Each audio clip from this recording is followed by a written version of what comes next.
did all this and didn't do anything on Tom Sawyer Island. Yeah. Next time. 3 hours later.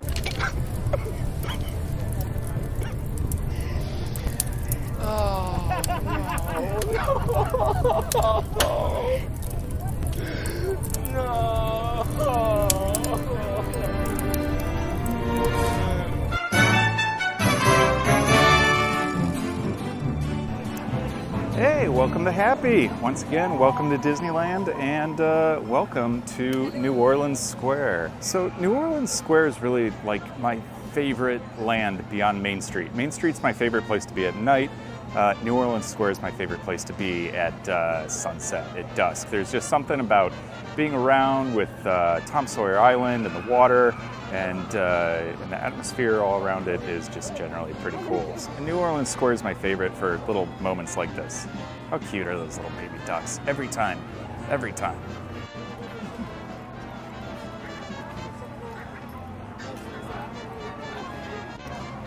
So New Orleans Square was really the first new land added to Disneyland, and it cost $18 million. Walt Disney joked that it cost more than the original Louisiana Purchase itself, which adjusted for inflation, it did. It even cost more than the total amount to build Disneyland, the original Disneyland. So it was a real big investment, and it was Walt's last major appearance at the park in 1966 when they launched it before his death.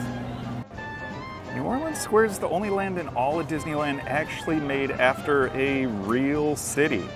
A lot of the ironwork along the sides of the buildings, it's really beautiful and it's authentic to the time period and the place, but it's actually some sort of rubber composite that holds up a lot better to the California elements, and they paint it and nobody's any the wiser. So from 1850 to 1860, New Orleans was actually under the control of 3 nations. That's the U.S., Spanish, and French. And so for that reason, 3 flags hang over New Orleans Square, as it's supposed to represent the era between 1850 and 1860. Throughout New Orleans Square, there's 6 fire plaques on buildings. 4 of them are original from New Orleans that were shipped in. These fire plaques were used at the time. The fire department used to be a private organization, so if they showed up to your building and you were a regular subscriber to the fire putting out service, or whatever it is that they called it, and you had the plaque, great. They put your building out, and if you don't have the plaque, I guess it just continues to burn to the ground. So yeah, yay unfettered capitalism. So if you go to the train station in New Orleans Square, you'll notice that there is a little tapping sound in the background. That is a telegraph, and it is tapping out in Morse code Walt's commencement address from the opening of Disneyland in 1955.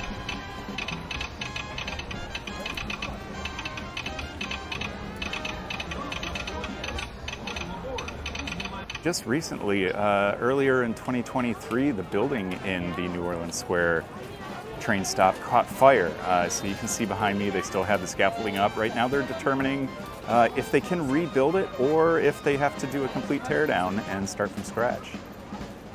Next to the Blue Bayou restaurant, a little bit down the way, you notice behind me the plaque for Club 33. A lot of people think that's where Club 33 is. That's actually the old entrance. The new entrance is a little bit further down the way.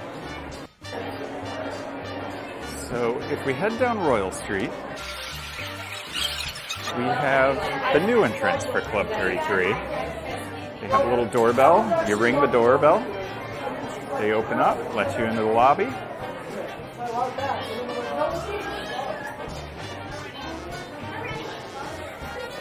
And I'm not rich enough to go in there. These beautiful stained glass doors lead into the Court of Angels, which is a really beautiful area of the park that unfortunately they don't let most guests into anymore. Inside there, you can still see it's still, quiet, serene, beautiful. And they have a plaque in there that says Musique d'Angers, music lessons, vocal instructions. It was dedicated to Sally McWhirter. Sally was a really beloved, highly regarded Disney cast member, and Sally began her career in the Disney stores in Indiana, and she was promoted to district manager before coming to work at Disneyland. Unfortunately, she passed away really young when she was still only 40 years old from non-Hodgkin's lymphoma, and they put this plaque here as a tribute to her. Sally sang in her church choir, and that explains the plaque reference to the music of angels and voice lessons. If you're hanging around the Pieces of 8 gift shop outside of Pirates of the Caribbean, you look above the cash register and there's a chandelier with a white pirate monkey.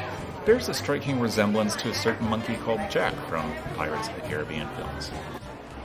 In Adventureland, we have Shrunken Ned, and in the New Orleans Square, we have Fortune Red. All right, so as we've said many times, nobody in Disneyland works for free.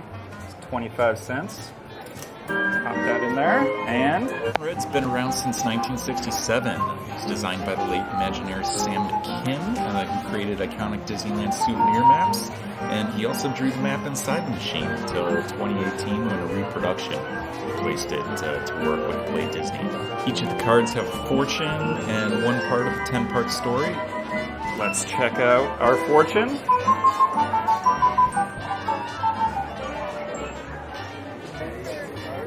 So Frontierland and New Orleans Square kind of meld together. It's hard to tell where one begins and where one ends, but there is an exact point.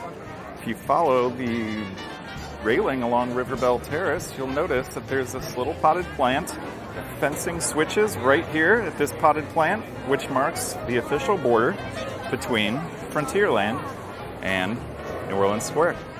Across from Pirates of the Caribbean, you'll notice this tree that appears to have an anchor embedded in it. It's an old pipe. Horticulturist Morgan Evans and his brother Jack were in charge of landscaping Disneyland, and the Evans brothers searched all over the place for plants and landscaping and often got them donated from various donors. So this fig tree was donated by an oil company and actually has an oil pipe embedded in its roots. So Imagineers took that, dressed it up as an anchor, and fits right into the land. Lots of people know about Walt's private Disneyland apartment above the fire station. We did a tour review about it. You can check it out here. But he had a second pad that was in the works. The Main Street quarters were too cramped for events, so when New Orleans Square was added, they included a new suite for the Disney family above the loading area for Pirates of the Caribbean. Walt hired Gone with the Wind set designer Dorothy Redmond to help with the decoration. Unfortunately, Walt never moved in. He died in December of that year before the royal suite was completed. And you can still see the initials of Walt Disney and his brother Roy Disney, WD and RD, woven into the metal ornamentation, the last remaining evidence of their plans for a lavish private domain. I don't know, for my money, the number one best spot to people watch in all of Disneyland is Cafe Orleans. You get one of these tables by the railing, have a Monte Cristo sandwich, some pommes frites, sit in the shade, perhaps wait for Fantasmic to start and just enjoy watching all the happy people rolling by. Little fun fact, they used to have the poster from the Friends apartment where Monica and Rachel lived hanging along the sides here. They're under construction now, so I don't know if they removed it, if it's gone, if it's coming back, what the deal is. But yeah, at one time it was there, and if you were a big Friends fan, you'd recognize it right away. Ooh, I'm alive with pleasure now. Cafe Orleans has an espresso machine inside it. Not many people pay attention to it because really they shouldn't at first glance. But it's got some cool history, and I'm going to read it to you from the studio because I don't remember it all. The coffee maker found its way here in 1966 when New Orleans Square opened. It's the particular model, the Ideal, dates back to the earliest days of the previous century. And the manufacturer got started in 1905 and is still in business in Milan today. Back then, the Cafe Orleans was known as the Creole Cafe. It's probable that Walt and Lillian acquired it on one of their many European vacations. And one of Walt's last photos was taken right by it. This was his last major public appearance, and he only had a few months left to live. Nowadays, it's more of an antique just for show. They don't really use it anymore because of advances in coffee technology and better machines. And plus, the flavor that the Ideal produces would be a little too bitter for most modern palates anyways. So one of the things I love about Disneyland is paint everywhere. They're just masters at painting for an aesthetic that matches whatever they're going for. And that rust is not from California weather. It doesn't rain enough here. But in New Orleans, those iron girders start to rust and run down the walls. So here, ever so subtly, they paint it to match what they're going for. There's no one better than Disney at painting and adding immersion. I mean, they paint rust on the walls, for goodness sakes. So one of the things that's interesting about the Haunted Mansion is there's signs behind me,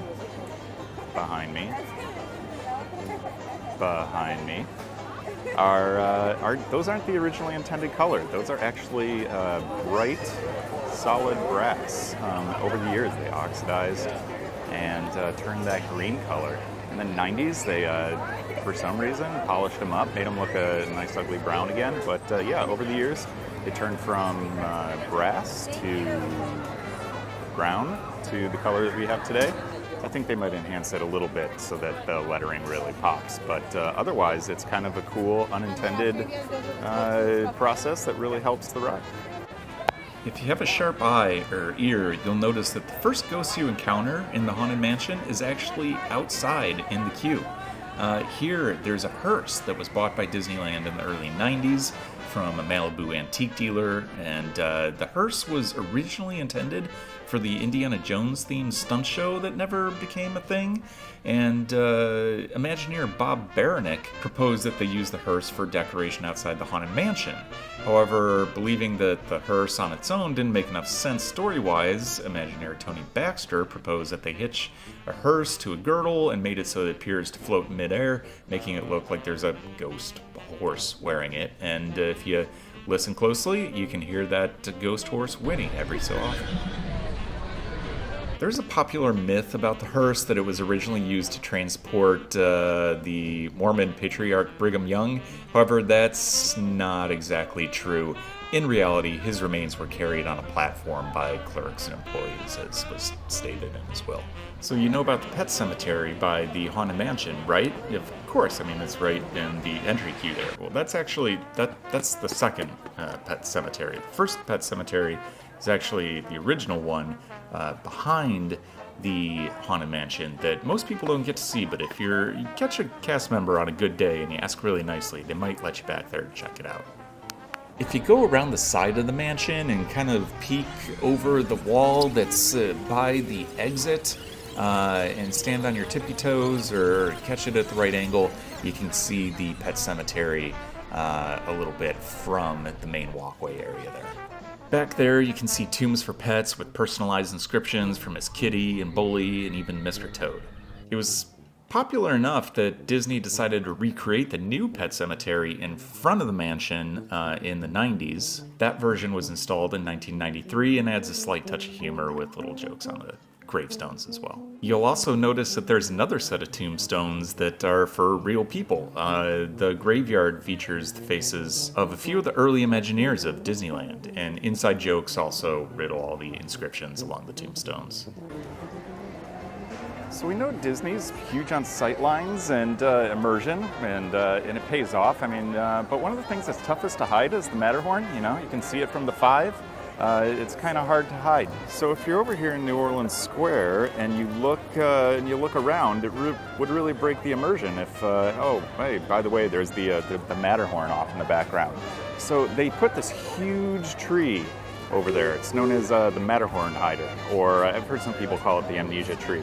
And basically, its sole purpose is, you know, shade, and it's good. It's a nice tree, but you know, it hides the Matterhorn. And so when you're hanging out in New Orleans Square, all you see is the natural foliage and not the big old mountain in the background. All right, so the sun is going down. That was a quick little starter kit of facts for New Orleans Square. If you want to do a deep dive, let me know. Let me know what we missed. If I can verify it, leave it in the comments and leave a source or something like that. And we'll go back and we'll really do everything beyond the, you know, the standard. Next video, we'll do a real deep dive. You know, it'll require me to read actual books and stuff. It'll be crazy. Also, each of the rides have a whole history in and of themselves. So we didn't go into each of the rides. However, If you want to check those out as well, let me know which rides you want to see the most, and I'll put them at the top of the queue. And subscribe so you don't miss anything. See you guys next time. Bye.